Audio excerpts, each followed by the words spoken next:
ദേവാമൃതം. ദേവാമൃതത്തിൽ ഇനി വാസ്തുശാസ്ത്രം. ദേവാമൃതം. വാസ്തു ജ്യോതിഷപരമായ പ്രശ്നപരിഹാരങ്ങൾ നമുക്ക് ഉപദേശിച്ചു തരുവാനും അതുപോലെ തന്നെ വാസ്തുശാസ്ത്രത്തിൽ നിലവിലുള്ള ഒട്ടേറെ സംശയങ്ങൾക്ക് മറുപടി പറഞ്ഞു തരുവാനുമൊക്കെയായി പ്രമുഖ വാസ്തു ജ്യോതിഷാചാര്യൻ ശ്രീ ഡെന്നിസ് ജോയാണ് നമ്മളോടൊപ്പം ഉള്ളത്. അദ്ദേഹത്തെ വളരെ സ്നേഹത്തോടെ വളരെ ആദരവോടെ നമുക്ക് ഇന്നത്തെ അധ്യായത്തിലേക്ക് സ്വാഗതം ചെയ്യാം. നമസ്കാരം. നമസ്കാരം. ഇന്നത്തെ കത്തിലേക്ക് പോകാം. ഏറെ ബഹുമാനം നിറഞ്ഞ ഡെന്നിസ് ജോയ് സർ, ഞാൻ ദേവാമൃതത്തിൻ്റെ സ്ഥിരം പ്രേക്ഷകനാണ്. ഞാൻ കൊട്ടാരക്കരയിൽ നിന്നാണ് എഴുതുന്നത്. ഇവിടെ 17 സെൻറ്റ് സ്ഥലത്ത് 3000 സ്ക്വയർ ഫീറ്റിൽ വരുന്ന ഒരു വീട് പണിയുവാനായി ഞാൻ പ്ലാൻ ചെയ്യുന്നു. അതനുസരിച്ചൊരു പ്ലാൻ വരച്ചു. ഇതിൽ എന്തൊക്കെ മാറ്റങ്ങൾ വരുത്തണമെന്ന് ദയവായി പറഞ്ഞു തരണം. ഇതിൻ്റെ തൊട്ടടുത്ത് ഒരു ആരാധനാലയമുണ്ട്, അതുകൊണ്ട് എന്തെങ്കിലും ദോഷമുണ്ടോ എന്നുകൂടി പറഞ്ഞു തരണം. സ്ഥലത്തിന് നിലവിൽ എന്തെങ്കിലും ദോഷമുണ്ടോ ഉണ്ടെങ്കിൽ അതിനും മറുപടി പ്രതീക്ഷിക്കുന്നു. ഞാൻ ഒരുപാട് തവണ കത്തെഴുതി, ഈ പ്രാവശ്യമെങ്കിലും കത്തിന് മറുപടി തരണമെന്നൊക്കെയാണ് പറഞ്ഞിരിക്കുന്നത്.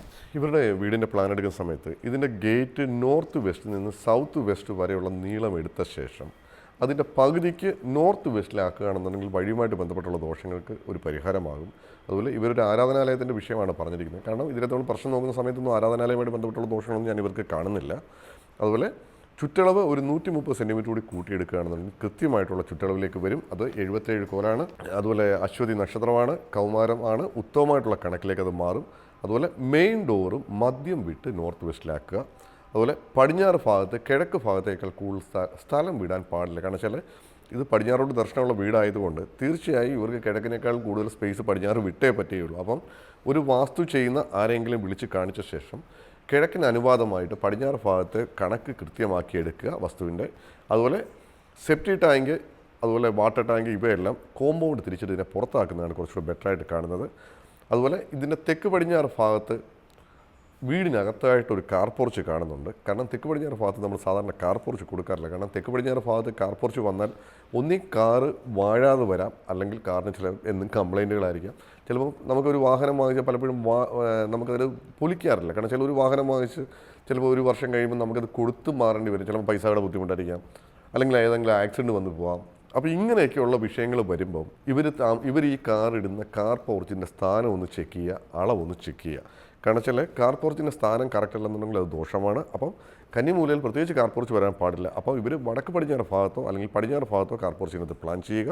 കന്നിമൂല ഭാഗത്തായിട്ട് ഒരു ബെഡ്റൂം തന്നെ ഇവർ നിലവിലാക്കിയെടുക്കുക. അതുപോലെ മുകൾ നിലയിൽ കന്നിമൂല ഭാഗത്തെ ഓപ്പൺ സിറ്റ് ഔട്ട് ഇവർ ക്ലോസ് ചെയ്തിട്ട് അത് ഒരു ബെഡ്റൂമാക്കി തന്നെ കറക്റ്റ് ചെയ്യുവാണെങ്കിൽ ഈ വീടുമായിട്ട് ബന്ധപ്പെട്ടുള്ള ദോഷങ്ങൾ പൂർണ്ണമായിട്ട് മാറിക്കിട്ടും. ഇത് ഏകദേശം 3000 സ്ക്വയർ ഫീറ്റോളം വരുന്ന വീടാണ്. അപ്പോൾ ചെറിയ ചെറിയ കംപ്ലൈൻറ്റുകൾ മാത്രമേ ഉള്ളൂ.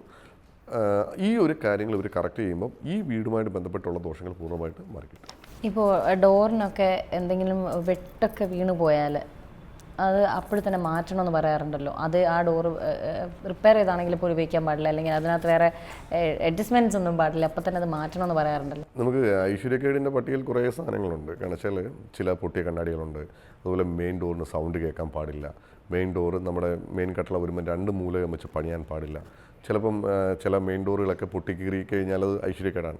രണ്ടാമത്തെ ഒരു കാര്യം വെച്ചാൽ മെയിൻ ഡോറ് എന്ന് പറയുന്നത് വളരെ ഇമ്പോർട്ടൻ്റ് ആയിട്ടുള്ളൊരു കാര്യമാണ്. കാരണം വെച്ചാൽ നമുക്കൊരു വീടിന് മെയിൻ ഡോറ് വെക്കുമ്പോൾ അത് കൃത്യമായിട്ടുള്ള സ്ഥാനത്തല്ലെങ്കിൽ അത് ദോഷഫലങ്ങൾ തരുന്നതായിരിക്കും. നല്ല സ്ഥാനത്താണെങ്കിൽ, ഉചിതമായിട്ടുള്ള സ്ഥാനത്താണെന്നുണ്ടെങ്കിൽ തീർച്ചയായും നമുക്ക് ശുഭവാർത്തകളും നല്ല ഗുണഫലങ്ങളും ഒക്കെ അത് തരും.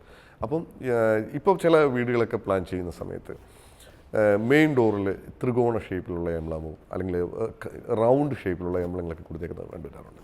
അപ്പം നമ്മൾ എപ്പോഴും നമ്മുടെ മെയിൻ ഡോറിൽ നമ്മൾ എംബ്ലങ്ങളൊക്കെ ചെറിയ എംബ്ലങ്ങളൊക്കെ കൊടുക്കുകയാണെന്നുണ്ടെങ്കിൽ എപ്പോഴും ഒരു പോസിറ്റീവ് ചിന്തകൾ തരുന്ന സാധനങ്ങൾ മാത്രമേ കൊടുക്കാൻ പാടുള്ളൂ. അല്ല ത്രികോണ ഷേപ്പുകളോ വെള്ളത്തിൻ്റെ സിമ്പിൾസോ ഒന്നും അതേ കൊടുക്കാൻ പാടില്ല. രണ്ടാമത്തെ കാര്യം, മെയിൻ ഡോറിന് ഇതുപോലെ വെടിച്ച് കീറി പൊട്ടിപ്പോയതാണെന്നുണ്ടെങ്കിൽ തീർച്ചയായും അത് മാറിയെടുക്കാൻ പറ്റുന്നുണ്ടെങ്കിൽ അതായിരിക്കും ഏറ്റവും നല്ലത്. കാരണം വെച്ചാൽ ആ ഒരു ഭാഗത്ത് ഗ്യാപ്പ് വരും എപ്പോഴും ഐശ്വര്യക്കേട് തന്നെയാണ്. അല്ലെങ്കിൽ അത് കാണാത്ത രീതിയിൽ പുട്ടിയൊക്കെ ഇട്ട് മറച്ച് നല്ല പെയിൻ്റ് അടിച്ച് വെക്കാൻ പറ്റുമെങ്കിൽ അങ്ങനെ ചെയ്യാം. പക്ഷേ ഒരിക്കലും ഈ ഒരു പൊട്ടി കീറിയ രീതിയിൽ അത് ഇട്ടുകൊണ്ടിരിക്കുന്നത് ദോഷമാണ്.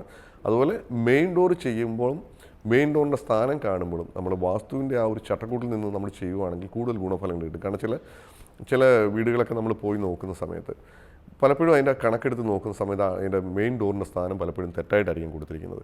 കാരണം പലപ്പോഴും നമ്മൾ ശ്രദ്ധിക്കില്ല. കാരണം അന്ന് ചിലപ്പം ഇത് വേറൊരു വിഷയം അറിയാമോ, നമ്മൾ പഴയ വീട് പണിഞ്ഞപ്പോൾ ചിലപ്പം വീടിൻ്റെ മെയിൻ ഡോർ ചിലപ്പോൾ സ്ഥാനത്തായിരിക്കും കൊടുത്തിരിക്കുക. അത് കഴിഞ്ഞ് ഇവർ വലിച്ചു നീട്ടി അങ്ങോട്ടും ഇങ്ങോട്ടും എക്സ്റ്റെൻഡ് ചെയ്ത് പോകുമ്പോൾ ഇതിൻ്റെ സ്ഥാനങ്ങൾ കംപ്ലീറ്റ് മാറിപ്പോകുന്നുണ്ട്. ഈ അടുത്ത കാലത്ത് ഇപ്പം ഒരു വീട്ടിൽ ചെന്ന സമയത്ത് ഇവർക്കൊരു 180 സെൻറ്റിമീറ്റർ കൂടി ഇവർക്ക് സ്ക്വയർ ചെയ്തെങ്കിൽ മാത്രമേ ഈ വീടിൻ്റെ ചുറ്റളവ് ക്ലിയർ ആവത്തുള്ളായിരുന്നു. അപ്പോൾ ഇവർ വീടിൻ്റെ ചുറ്റളവ് ക്ലിയർ ആക്കാനായിട്ട് വടക്ക് പടിഞ്ഞാറ് ഭാഗത്ത് നിന്ന് 180 സെൻറ്റിമീറ്റർ ഇവർ സ്ക്വയർ ചെയ്തെടുത്തു. ഈ സ്ക്വയർ ചെയ്തെടുത്തപ്പോൾ കുഴപ്പമെന്ന് വെച്ചാൽ ഇവരുടെ കിഴക്കുവടക്ക് കോർണർ ഇവർക്ക് പൂർണ്ണമായിട്ട് മിസ്സിംഗ് ആയിപ്പോയി. വടക്ക് പടിഞ്ഞാറ് ഭാഗത്ത് നിന്ന് അടുക്കള ഏകദേശം പടിഞ്ഞാറ് ഭാഗത്തേക്ക് മാറിപ്പോവുകയും ചെയ്തു. അപ്പോൾ നമ്മുടെ ചുറ്റളവ് കൂട്ടിയെടുക്കുമ്പോൾ ഇങ്ങനെയുള്ള പ്രശ്നങ്ങൾ വരാത്ത രീതിയിൽ വേണം അതിൻ്റെ ചുറ്റളവ് കൂട്ടിയെടുക്കാനായിട്ട്. അതുപോലെ മെയിൻ ഡോർ വെക്കുമ്പോഴും എപ്പോഴും കൃത്യസ്ഥാനത്തല്ല എന്നുണ്ടെങ്കിൽ അത് ആ വീട്ടിൽ താമസിക്കുന്ന ആൾക്കാർക്ക് ദോഷഫലങ്ങളായിരിക്കും ഉണ്ടാക്കുക. നമ്മൾ പലപ്പോഴും വീടിൻ്റെ കട്ടള സ്ഥാപിക്കാനായിട്ട് നല്ല സമയം നമ്മൾ കുറിക്കാറുണ്ട്. അപ്പം നല്ല സമയം കുറിക്കുന്ന കൂട്ടത്തിൽ നമ്മുടെ വീടിന് സ്ഥാനം കാണാൻ വരുന്ന ആൾക്കാരെ കൊണ്ട് വീടിന് കൃത്യമായിട്ടുള്ള സ്ഥാനം നിർണ്ണയിച്ച ശേഷം നമ്മൾ വാതിൽ വെക്കുവാനായിട്ട് ശ്രമിക്കുക. എങ്കിൽ മാത്രമേ നമുക്ക് അതിൻ്റെ ഗുണഫലങ്ങൾ കിട്ടത്തുള്ളൂ. കാരണം ചില വാസ്തുവിൻ്റെ ഒരു കുഴപ്പം വെച്ചാൽ ഒരിക്കലും നമുക്ക് 100% വാസ്തു നമുക്കൊരു വീട്ടിലും ചെയ്യാൻ പറ്റില്ല. ഇപ്പം നമുക്ക് കൃത്യമായിട്ടുള്ളൊരു വാസ്തുവാണെങ്കിൽ നമുക്കൊരു 70-75% നമുക്ക് ആ വീടിന് അപ്ലൈ ചെയ്തെങ്കിൽ മാത്രമേ നമുക്ക് അതിൻ്റെ ഗുണഫലങ്ങൾ നമുക്കറിയാൻ പറ്റത്തുള്ളൂ. അല്ലാതെ നമുക്ക് എപ്പോഴും വാസ്തു നമ്മൾ ചെയ്തു എന്ന് പറയുന്നതല്ല, നമുക്ക് വാസ്തു ചെയ്തിട്ട് എങ്ങനെ ഉണ്ട് എന്നുള്ളതാണ് നമുക്കറിയേണ്ടത്. പലപ്പോഴും എന്നെ വിളിക്കുമ്പോൾ പലപ്പോഴും പറഞ്ഞ് ഞങ്ങൾ വാസ്തു നോക്കി ചെയ്താണ്. പക്ഷേ നമ്മളതിൻ്റെ കണക്കെടുത്ത് നോക്കുമ്പോൾ വീടിൻ്റെ മൊത്തത്തിലുള്ള അളവെടുത്ത് നോക്കുമ്പോൾ അതിൻ്റെ ഷേപ്പ് നോക്കുമ്പോൾ അതിൻ്റെ അകത്ത് ഒരുപാട് കംപ്ലയിൻറ്റുകൾ അതിൻ്റെ അകത്തുണ്ടാവും. അപ്പോൾ ചിലപ്പോൾ നമ്മളിത് അറിയില്ല, ചിലപ്പം നമുക്ക് നല്ല സമയമാണെന്നുണ്ടെങ്കിൽ ചിലപ്പോൾ നമ്മൾ ഓട്ടോമാറ്റിക്കലി നമ്മൾ അറിയും. അപ്പോൾ എന്തായാലും വാസ്തു ചെയ്യുമ്പം അത് കൃത്യമായിട്ട് ഒരു 75-80% കൃത്യമാണെന്ന് ഉറപ്പാക്കിയിട്ട് ചെയ്യുക.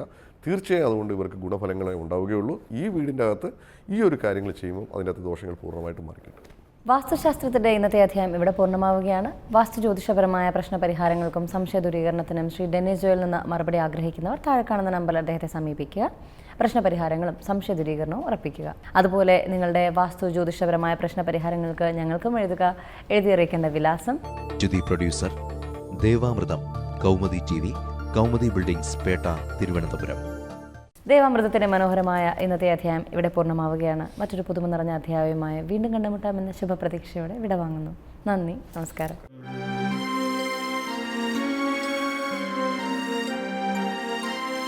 മറക്കുന്നു നാം ഇന്നു നമ്മളെ തന്നെ, വേദാന്തമില്ലാത്ത നാൾ വഴിയിൽ അറിവിൻ്റെ ആ ദിവ്യപ്രഭയായി ചൊരിയുന്നു ഗുരുവരുളാകുന്ന ദേവാമൃതം. ഗുരുവരുളാകുന്ന ദേവാമൃതം.